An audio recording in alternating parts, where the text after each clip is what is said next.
The message came at 3 in the morning. Seoul time. Ambassador Big Ji-won was asleep in his small apartment near the Galactic Council headquarters when his communication device began to flash red. Red meant emergency. Red meant death. He read the words 3 times before he believed them. Titan colony. Attack. 12,000 dead. No survivors. Ji-won dressed quickly. His hands shook as he tied his shoes. He had spent 20 years in the council, listening to alien species talk about humanity like they were children. He had smiled through insults. He had bowed when they laughed at Earth's small fleet. He had done everything right. And now 12,000 of his people were dead. The council chamber was enormous. It could hold representatives from over 400 species. The ceiling rose so high that clouds sometimes formed inside. Ji-won had always felt small here. Today, he felt something different.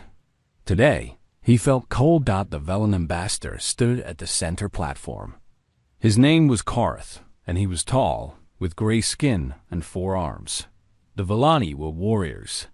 They had conquered 30 worlds before joining the council. They looked at humans the way humans looked at insects.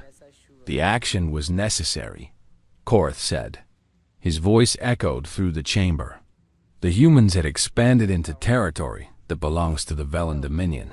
We corrected this error. Ji-won stepped forward. Titan is a moon of Saturn. It is in our solar system. It has been our colony for 80 years. Karth smiled. It was not a kind smile. The Treaty of Neutral Boundaries, Section 412, states that any unclaimed resources within 3 light years of Velen space may be harvested. Your moon had valuable minerals. We claimed them.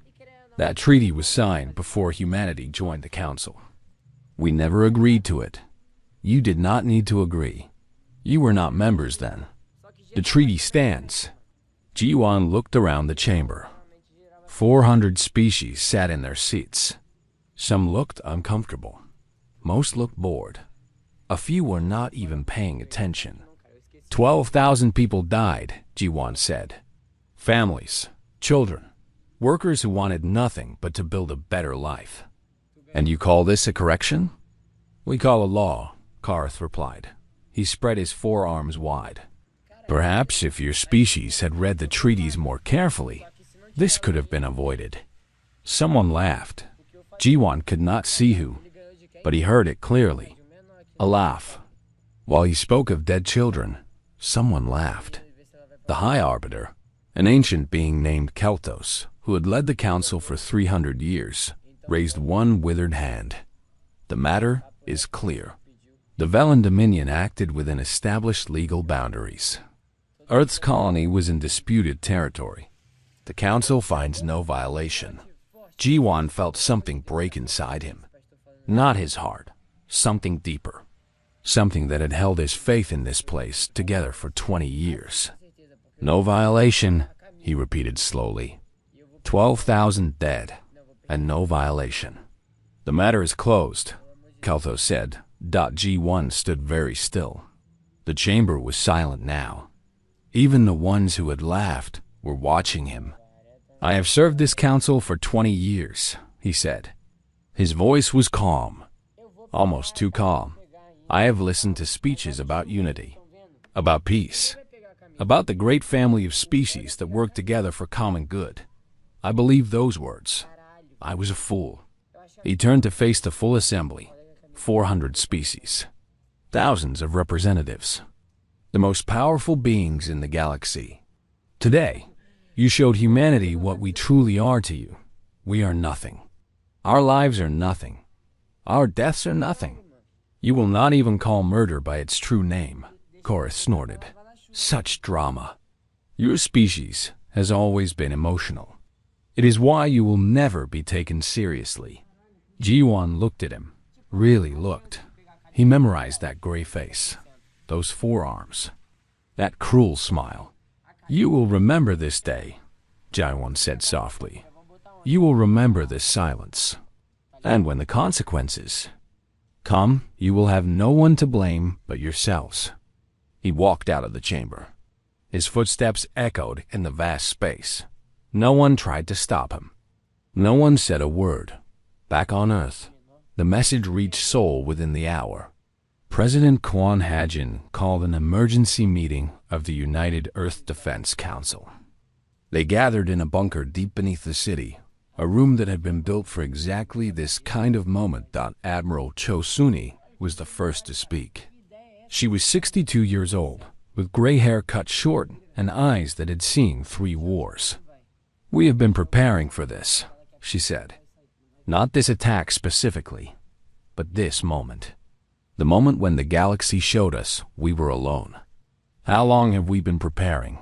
the president asked. 40 years. Since we first realized the council would never truly accept us. Since we understood that their technology sharing was designed to keep us dependent, not to help us grow." The room was quiet. On the screens around them, images played. Titan colony before the attack. Homes. Schools. A park where children played in the low gravity. And then, after, craters. Ash. Nothing. "What do we have?" President Kwon asked. Admiral Cho pressed a button. New images appeared. Ships. Hundreds of ships. Hidden in asteroid fields. Buried in lunar craters. Waiting. 200 warships. 50 carriers. 300 fighter squadrons. Weapons that the Council has never seen. Technology we developed in secret, based on everything we learned from their databases. She paused. They shared their knowledge thinking we could not innovate beyond it. They were wrong. Captain Park Do-hyun sat in the corner of the room. He had not spoken yet. He was looking at a photograph in his hand. His brother, Do-hyun, had worked on Titan. He had been a teacher at the colony school. "Captain Park," Admiral Cho said gently, "your ship, the Taegak, is ready. We need someone to lead the first strike. Someone who understands what we lost. Someone who will not hesitate." Do-hyun looked up. His eyes were red, but his voice was steady. "When do we leave?" "Tomorrow." He nodded slowly. He put the photograph in his pocket, close to his heart. "My brother believed in peace. He thought if we were patient, the galaxy would accept us. He was wrong, but I will not dishonor his memory with blind rage. I will bring justice, clean, precise, and absolute." President Kwon stood. "Then it is decided. We do not seek conquest. We do not seek empire. We seek only what the Council denied us. Justice, recognition, and the simple truth that human lives matter." She looked at each person in the room. They laughed at our ambassador today. They dismissed our dead as a legal technicality. They think we are weak because we are young. Tomorrow, we remind them of something they have forgotten. "What is that?" someone asked. President Kwon smiled. It was not a warm smile. "That the youngest species in the galaxy is also the most dangerous when provoked. They wanted silence from us. They will get something very different." Far away, in orbit above the Velen homeworld, Ambassador Korath was celebrating. He had humiliated the humans in front of the entire council. He had proven that the Velani were superior. He poured himself a drink and laughed. He did not know that in 1 week, he would never laugh again. The stars were quiet that night. But somewhere in the darkness between worlds, 200 human warships began to move. Their engines were silent. Their weapons were charged. And every single crew member carried the same thought in their heart. 12,000 dead. The galaxy would remember that number. They would remember the silence. And they would remember what came next. The Taegak moved through space like a ghost. Captain Park Do-hyun stood on the bridge, watching the stars slide past the windows. Behind his ship, 199 others followed in perfect formation. They made no radio signals. They sent no messages. To anyone watching, they were invisible. Lieutenant Kim Yuna sat at the tactical station. She was 28 years old, the youngest officer on the bridge. The Vellani commander who had inspected their fleet 3 years ago had called her a child playing soldier. She had smiled and said nothing. She had been waiting for this moment ever since. Approaching the border, she reported. Velen patrol ships detected. 3 vessels. Light cruisers. The one nodded. Time to contact? 12 minutes. Open a channel to the fleet. The communication officer pressed a button. Dalhan's voice would reach every ship, every crew member, every soldier waiting in the darkness. This is Captain Park. In 12 minutes, we will engage the enemy for the first time. Many of you lost someone on Titan. I lost my brother. We are not here for revenge. Revenge is wild. Revenge is blind. We are here for justice. Justice is clean. Justice is precise. Today, we show the galaxy what humanity can do when we stop asking for permission and start demanding respect. All ships, prepare for combat. For Earth, for Titan, for everyone we lost. The channel closed. Silence filled the bridge. Then, one by one, status lights turned green across the tactical display. Every ship was ready. Admiral Cho Suni watched from her command ship, the Waro. She had built this fleet in secret over 40 years. Every ship, every weapon, every piece of technology had been developed in hidden facilities scattered across the solar system. The Council had given humanity access to their databases, thinking humans were too primitive to understand the advanced science. They had been very wrong. Dr. Han Minho had led the research teams. He was a quiet man, more comfortable with equations than with people. But he had understood something important. The alien species had stopped innovating centuries ago. They used the same weapons, the same shields, the same tactics that their ancestors had developed. They saw no need to change. They were the masters of the galaxy. Humans were different. Humans looked at every piece of technology and asked one question. How can we make this better? The answer was Project Dokkaebi, named after the mischievous spirits of Korean folklore. The project had created weapons that exploited specific weaknesses in alien technology. The Vellani shields, for example, were designed to block energy weapons. They were almost useless against the kinetic missiles that the Taigak carried. The Vellani sensors could detect ships at enormous distances, but they could not track objects that moved in the strange, unpredictable patterns that Lieutenant Kim had programmed into the human fighters. The 12 minutes passed quickly. The 3 Velen patrol ships appeared on the screens, moving in their standard formation. They had detected the human fleet by now. They were probably confused, probably curious. The humans had never come to the border before. Perhaps they wanted to negotiate. Perhaps they wanted to apologize. The lead Velen ship opened a channel. Human vessels, you are approaching Velen territory. State your purpose or turn back immediately. Captain Park answered. This is the Earth warship Taiguk. 3 weeks ago, your forces attacked our colony on Titan and killed 12,000 civilians. We are here to respond. There was a pause. Then the Velen commander laughed.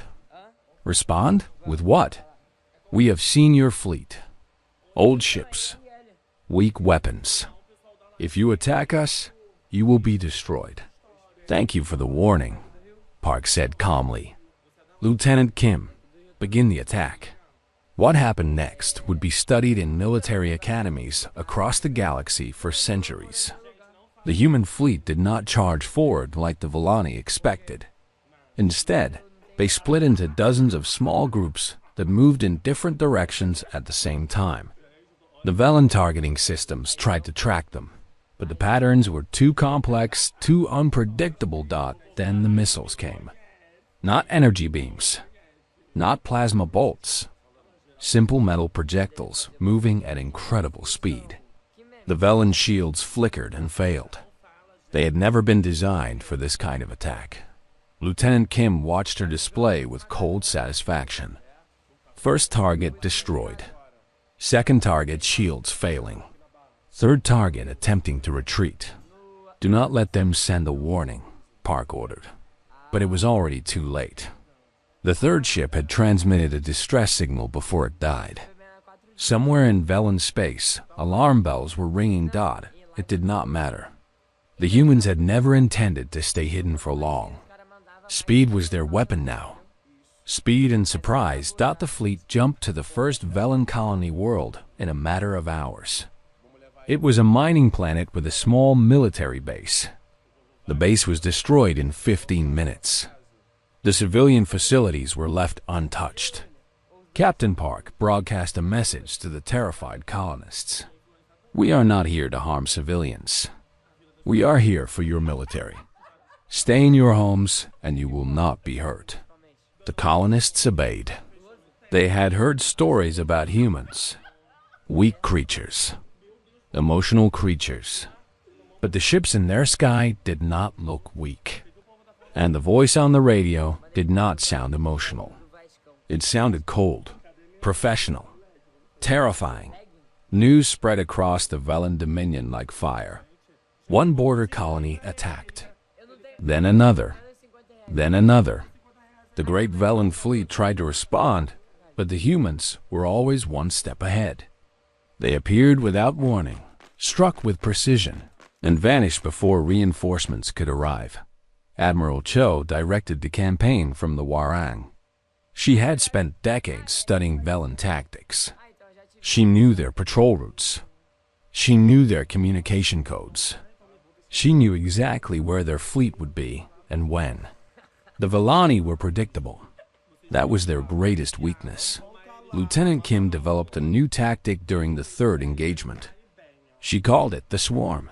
Instead of attacking with the full fleet, she sent hundreds of small fighters in coordinated waves that jumped in and out of normal space in rapid succession. The Velen targeting systems could not handle so many small, fast-moving targets. They overloaded and crashed. Brilliant, Captain Park said quietly as he watched the tactic unfold. Absolutely brilliant. Kim allowed herself a small smile. They called me a child playing soldier. Children play. I don't play. The Galactic Council received the first distress signals from Velen territory on the fourth day. High Arbiter Kelthos read the reports with growing disbelief. 14 Velen colonies attacked. 37 warships destroyed. The great Velen fleet was in chaos. And the humans showed no signs of stopping. This is impossible, Councillor Veth said. The Narai representative had always been neutral in council affairs, watching and waiting and rarely speaking. But now even he was shaken. The humans have no fleet. Everyone knows this. Everyone was wrong, Kelthos replied. His ancient voice was heavy. We gave them our technology. We assumed they could not improve it. We assumed they would remain grateful and weak forever. We assumed wrong. Ambassador Korath was recalled from the council and sent to command the Velen defense.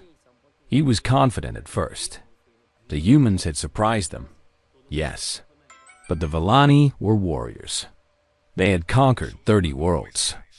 A few primitives with stolen technology could not defeat them.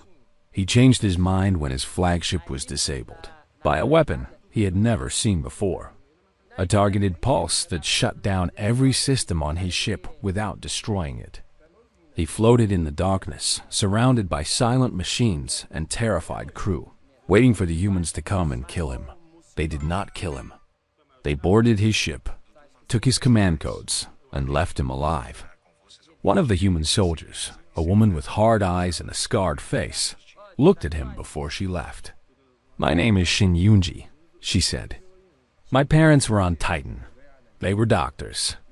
They died trying to save children in the hospital. Remember that when you talk about corrections. Then she was gone. Korath was left alone in the dark, thinking about children in a hospital and wondering if the Velani had made a terrible mistake. Back on Earth, the people watched the news with a mixture of pride and fear. Pride because their fleet was winning. Fear because no one knew how the galaxy would respond. Would other species join the Vellani?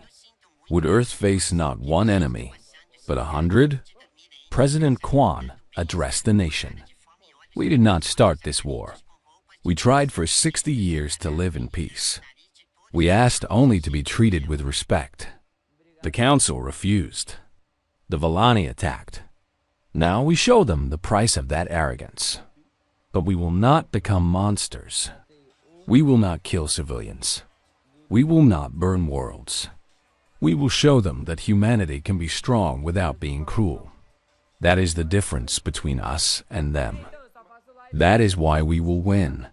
Far away, Captain Park looked at the stars. The campaign was going well. Too well. He knew the real test was still coming. The Vellon homeworld. The heart of their empire. When they reached that planet, everything would change. He took out his brother's photograph and looked at it one more time. We're coming, Doyen. Justice is coming. I promise. The stars said nothing.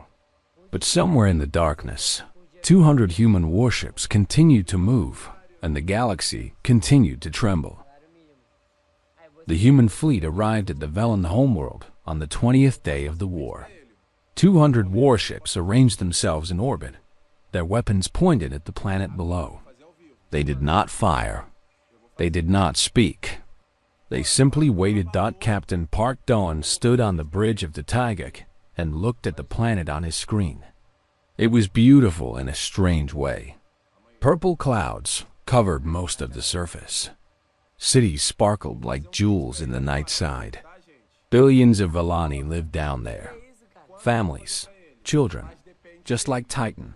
All weapons are ready, Captain, Lieutenant Kim reported. We can begin bombardment on your command. Park shook his head slowly. No bombardment. Not yet. Maybe not ever. Open a channel to the planet. The communication officer worked quickly.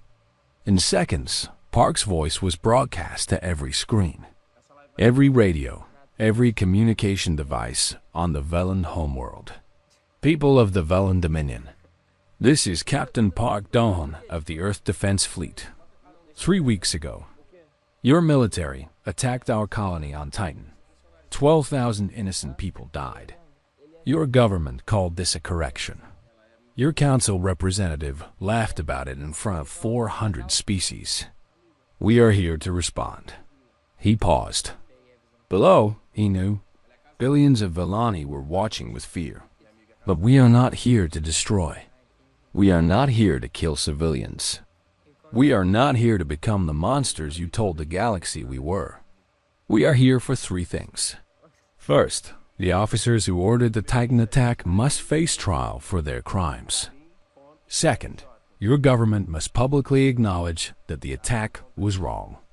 Third, you must leave Earth's territory forever. Accept these terms, and not a single bomb will fall on your cities. Refuse, and we will demonstrate what we are capable of. You have 1 hour to respond. The channel closed. The bridge was silent. Do you think they will accept? Kim asked quietly. Park looked at the planet again. No, they will refuse. Their pride will not let them surrender to humans. But when they see what comes next, they will change their minds. He was right. The response came in 45 minutes. The Vellon Emperor himself appeared on the screen. He was old, covered in ceremonial robes, his forearms heavy with jewelry. His voice was filled with contempt. Primitive creatures. You think you can threaten the Vellon Dominion? You won a few battles because you surprised us. That changes nothing. We have 1,000 ships in reserve. We have allies who will join us. Retreat now, and we may show mercy. Stay, and every human in the galaxy will die. The transmission ended. Captain Park nodded slowly. As expected. Admiral Cho, you may proceed. Admiral Cho Suni gave the order from the Warang. What happened next was not a bombardment.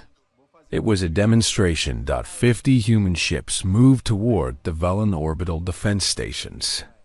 These were massive structures, each one armed with weapons that could destroy entire cities. The Velani believed they were invincible. They had never been attacked before. The human ships fired a new weapon. Dr. Han Minho had called it the Silence Pulse. It was a targeted electromagnetic burst that disrupted specific frequencies used by Velan technology. The defense stations went dark. Every light, every weapon, every life support system simply stopped. The stations did not explode. The crew did not die. But they were helpless, floating in the darkness, watching as the human fleet passed by without firing a single shot. The Velan Emperor received the news with disbelief. His invincible defense stations had been disabled in minutes, and the humans had not even tried to destroy them. They had simply turned them off, like a parent turning off a child's toy. The message was clear. We could destroy you. We choose not to dot at the Galactic Council. Panic was spreading. Species that had supported the Velani were suddenly very quiet. Species that had laughed at humans were suddenly very nervous. Councillor Veth of the Norai watched everything with growing fascination. Remarkable, he murmured to his assistant. They could burn that world. They could kill billions. And they choose restraint. This is not what I expected from humans. High Arbiter Kelthos called an emergency session. The chamber was full, but the mood was very different from the last time humans had been discussed. No one was laughing now. We must intervene, one species representative declared. If we allow the humans to defeat the Velani, it will encourage other young species to challenge established powers. And how do you propose we intervene? Another asked. Did you see what they did to the defense stations? Their technology is beyond anything we predicted. They learned from our databases, yes, but they improved everything. If we attack them, we may lose. The chamber erupted in arguments. Some wanted to defend the Velani. Some wanted to negotiate with the humans. Some wanted to simply watch and wait. Kelthos tried to restore order, but his authority was slipping. For the first time in 300 years, the council was truly divided. Commander Shin Yunji led a ground team to the surface of the Velan homeworld that night. Their target was the Velan Minister of War, a general named Drovak, who had personally ordered the Titan attack. He was hiding in an underground bunker surrounded by elite guards. The human team moved through the city like shadows. They wore new armor that confused Velan sensors. They carried weapons that made no sound. The guards never knew they were there until it was too late. Yunji found Drovak in his command center, surrounded by screens showing the hopeless military situation. He looked up when she entered, his 4 hands reaching for a weapon. I would not do that, Yunji said calmly. You are coming with us. You will stand trial for the Titan massacre. Cooperate, and you will be treated fairly. Resist, and I will make you regret it. Drovak laughed nervously. A trial by humans? You have no authority. You have no legal standing. The council will never accept it. The council, Yunji replied, is currently arguing about whether to help you or abandon you. I do not think they will be ruling on human authority anytime soon. Now move. They took him. The elite guards were disabled, but not killed. The bunker was left intact. Another message. We could have destroyed everything. We chose not to. The capture of Drovak broke something in the Velan leadership. The Minister of War, taken from the heart of their homeworld, surrounded by their best soldiers, and they could not stop a small human team. The Emperor began to realize that this was not a war he could win, but his pride would not let him surrender. Not yet. On the 4th day of the standoff, something unexpected happened. A ship from the Norai approached the human fleet. Counselor Veth requested permission to speak with Admiral Cho. The meeting took place aboard the Huara. Veth was tall and thin, with silver skin and eyes that seemed to see everything. He had been neutral in council affairs for centuries. No one knew what he truly thought. "I have come to offer information," he said simply. "The Vellani have hidden military assets in 3 locations. Underground bases, reserve fleets, resources they are keeping secret from the Council and from you." Admiral Cho studied him carefully. "Why would you help us?" Veth smiled slightly. "Because I have been watching your species for 60 years. When you first joined the Council, I thought you were too gentle, too trusting, too eager to please. I thought you would be absorbed by older species and forgotten. I was wrong. You were not weak. You were patient. You were learning. And now that you have shown your strength, you have also shown something else: restraint, mercy, principle. These are rare qualities in this galaxy. I want to see what you do with them." The Norai information was accurate. Human forces struck the hidden Velen bases within hours. More reserve fleets were disabled. More war materials were captured. The Emperor's secret resources vanished one by one. Other species began to approach the humans with similar offers. Some wanted to help because they hated the Vellani.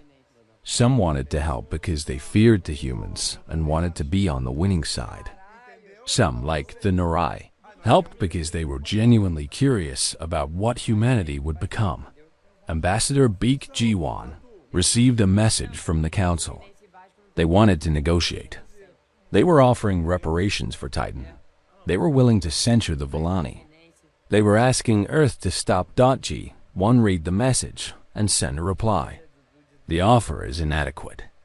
We require full public acknowledgement of Velen aggression. We require war crime tribunals. We require permanent reform of Council decision-making. Until these conditions are met, our fleet remains in place. The Council received his response in stunned silence. The humans were not asking anymore. They were demanding. And the Council, for the first time in 2,000 years, was not sure how to refuse. Captain Park stood on the bridge of the Tejuk and looked at the Velain homeworld. 20 days of war. Thousands of Velen soldiers captured or killed.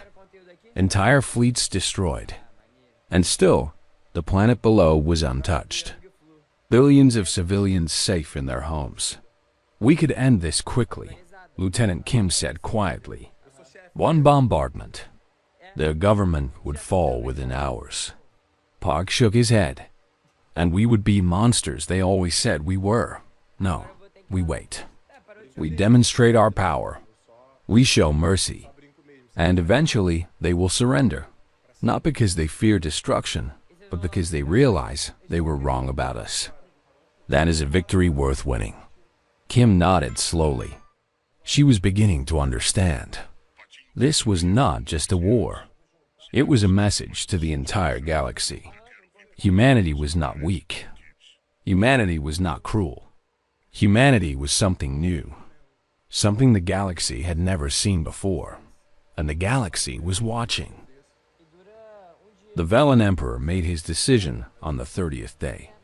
He appeared on screens across his world, dressed in full ceremonial armor, his 4 arms raised in a gesture of peace.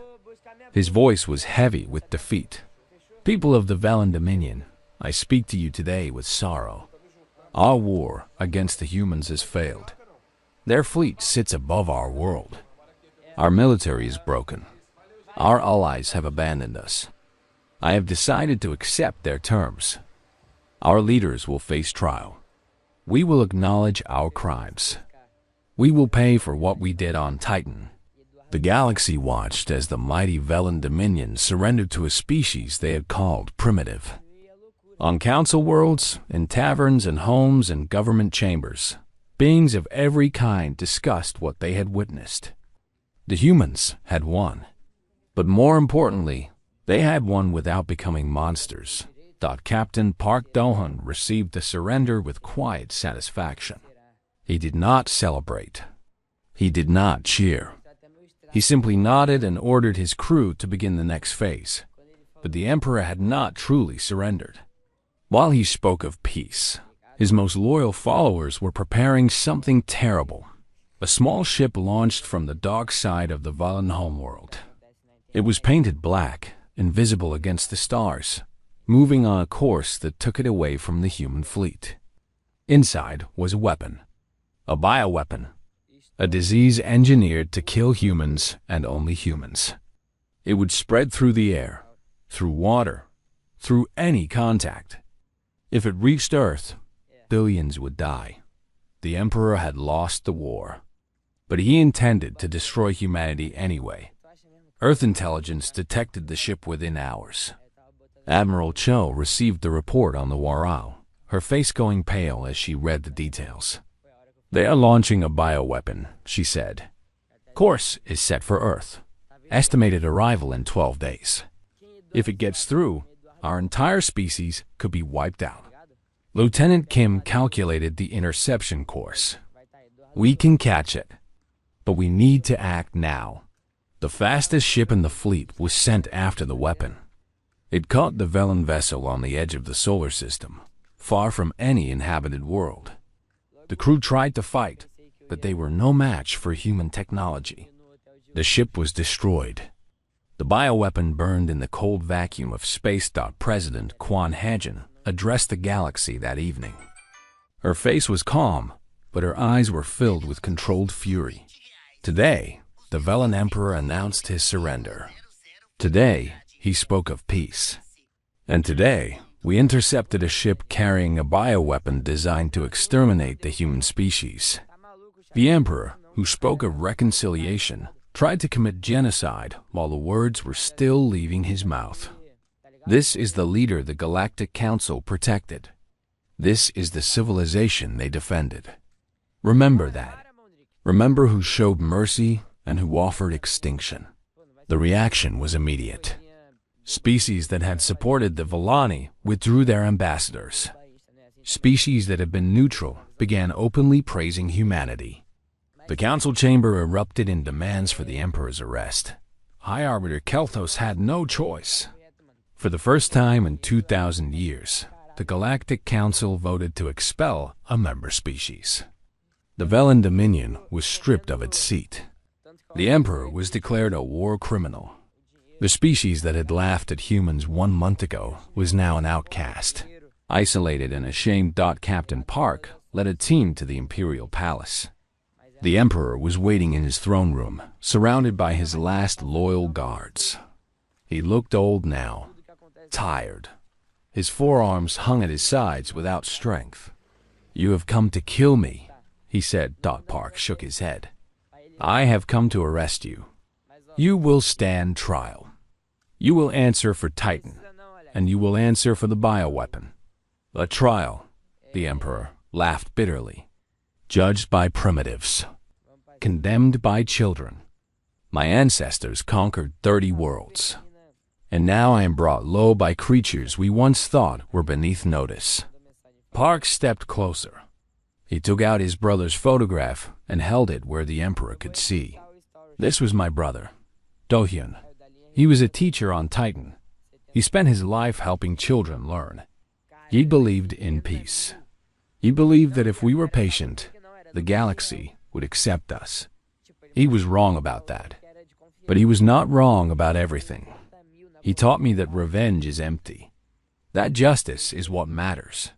That we prove who we are not by how we treat our friends, but by how we treat our enemies."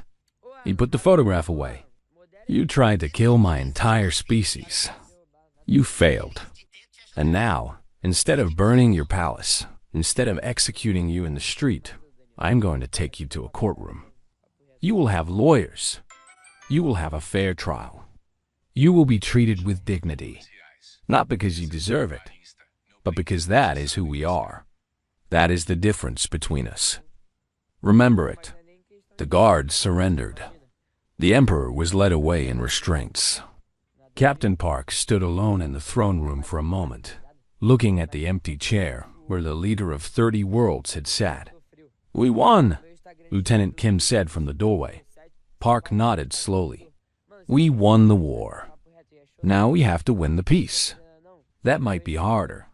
The trials began 3 months later. They were held on neutral ground, with judges from 12 different species. The evidence was overwhelming. Video recordings, communication logs, survivor testimonies. The Minister of War, Drovak, broke down during his trial and admitted everything.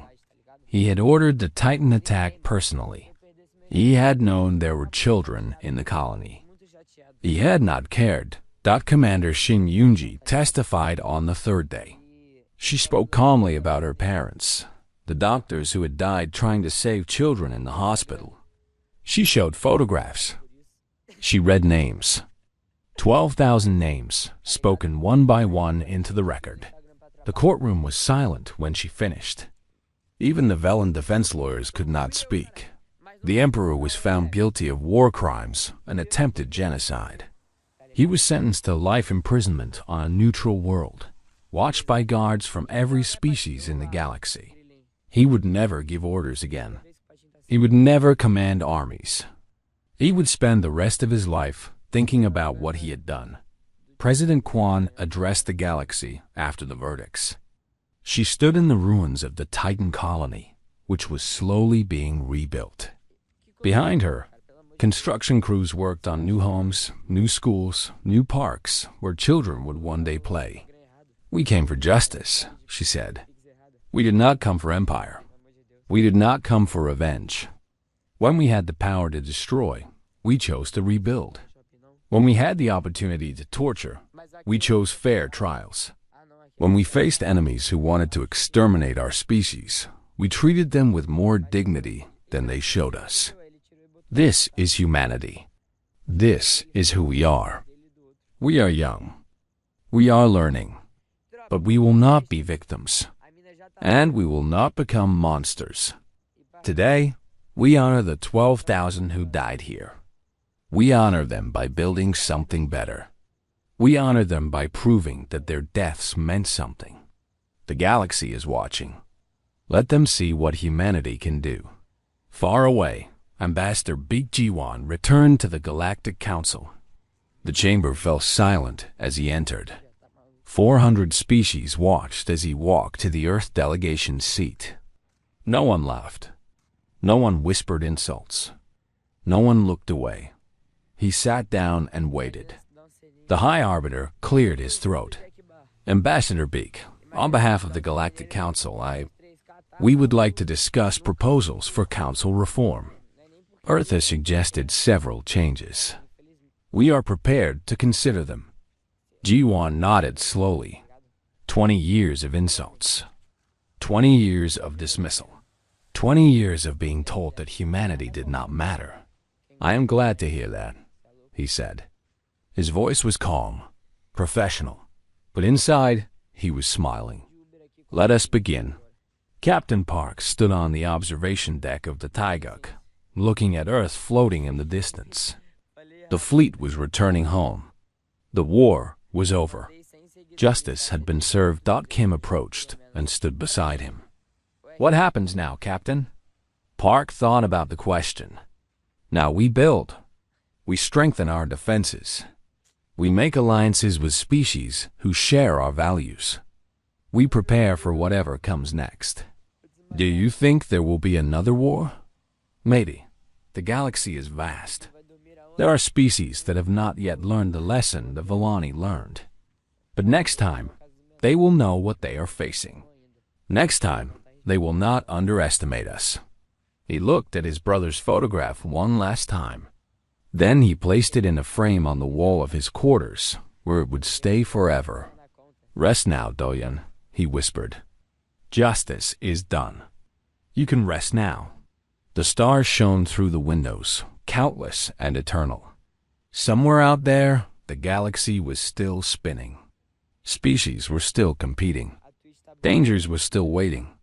But humanity had proven something. They were not weak. They were not cruel. They were something new. and they were just getting started. 1 year had passed since the war ended. The galaxy was different now. Everyone could feel it. Something had shifted, something fundamental, and nothing would ever be quite the same. Counselor Ysera walked through the halls of the Galactic Council headquarters. She was 50 years old, a diplomat who had spent her career in quiet service, never expecting to stand at the center of galactic politics. Now she carried the weight of Earth's new position on her shoulders. It was heavy, but she did not complain. The council chamber had been reorganized. A new security committee had been created, with permanent seats for 5 species. Earth held one of those seats. When votes were called, representatives looked to Sierra before making their decisions. They wanted to know where humanity stood. They wanted to be on the right side. High Arbiter Kelthos had retired. 300 years of leadership, and it had ended in failure. The new Arbiter was younger, more open to change. She had been the first to acknowledge that the old council had made mistakes. She had been the first to apologize publicly for how humanity had been treated. Some species resented Earth's new power. They whispered in corridors. They complained in private meetings. But they did not act. They had seen what happened to the Villani. They knew the price of underestimating humans. Admiral Cho Suni retired on a spring morning in Seoul. A ceremony was held in her honor, attended by leaders from across the planet. President Kwan placed the highest military medal around her neck. "You built our fleet in secret," the president said. "You prepared us for a day you hoped would never come. When that day arrived, you led us to victory without losing our soul. Your name will be remembered as long as humanity exists." Cho bowed her head. "I did not do it alone. Every engineer, every scientist, every soldier who believed in our mission deserves this honor. I was just the one who gave the orders." She stepped back from the stage and looked at the crowd. Faces she knew. Faces she had worked with for decades. They were cheering for her, but she knew the truth. The real heroes were the 12,000 who had died on Titan. Everything she had done was for them. Dr. Han Minho continued his research, but now he worked in the open. The technology that had been developed in secret was shared with allied species, carefully controlled to prevent misuse. The Narai were the first partners. Councillor Veth had kept his word, supporting humanity in every vote, every debate, every negotiation. "You are changing the galaxy," Veth told Minho during a meeting on his homeworld. "Your technology is advancing faster than ours ever did. In a century, you may be the most powerful species in existence." "Does that not frighten you?" Minho considered the question. "Power frightens me. It should frighten everyone. That is why we are careful. We share what we develop. We build alliances. We create systems where no single species, including us, can dominate forever. Power without limits is dangerous. We learned that from watching the council fail." Veth nodded slowly. "Wise. Perhaps wiser than any of us expected from such a young species." "We learn quickly," Minho said with a slight smile. "It is what we do." Lieutenant Kim Yuna stood on the bridge of her own ship now. The vessel was called the Hanyul, meaning sky in Korean. It was one of the newest ships in the fleet, fast and deadly, and built with every lesson the war had taught them. Captain Kim. The title still felt strange to her. 2 years ago, she had been dismissed as a child playing soldier. Now she commanded 300 crew members and one of the most advanced warships in the galaxy.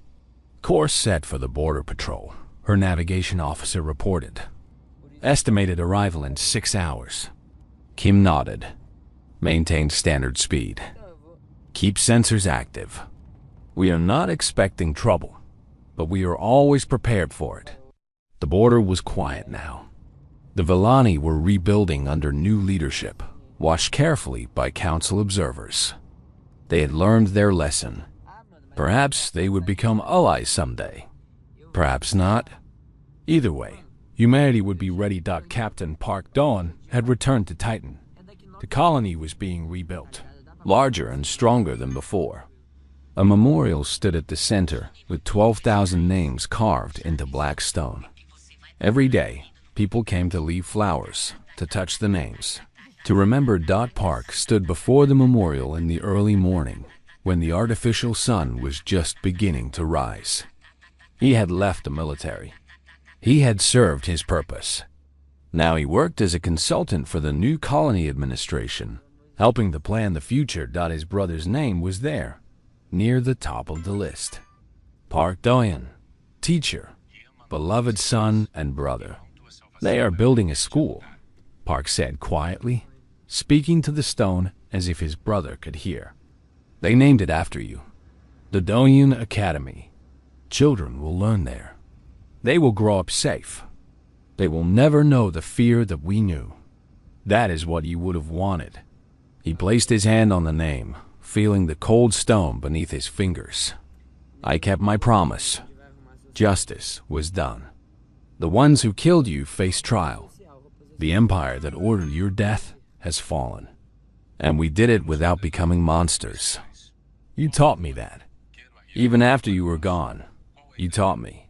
He bowed his head and stood in silence for a long moment. Then he walked away, toward the rising sun, toward the future that they had built together.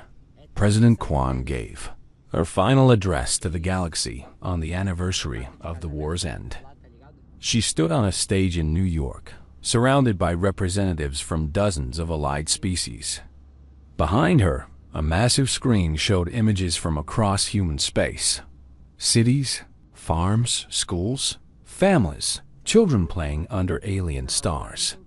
1 year ago, we faced a choice. We could have hidden. We could have accepted our place as a minor species, bullied and ignored.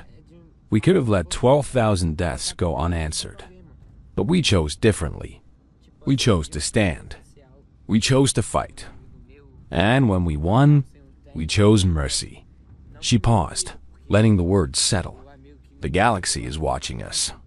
They want to know what humanity will do with our new power. Will we become oppressors? Will we dominate and control?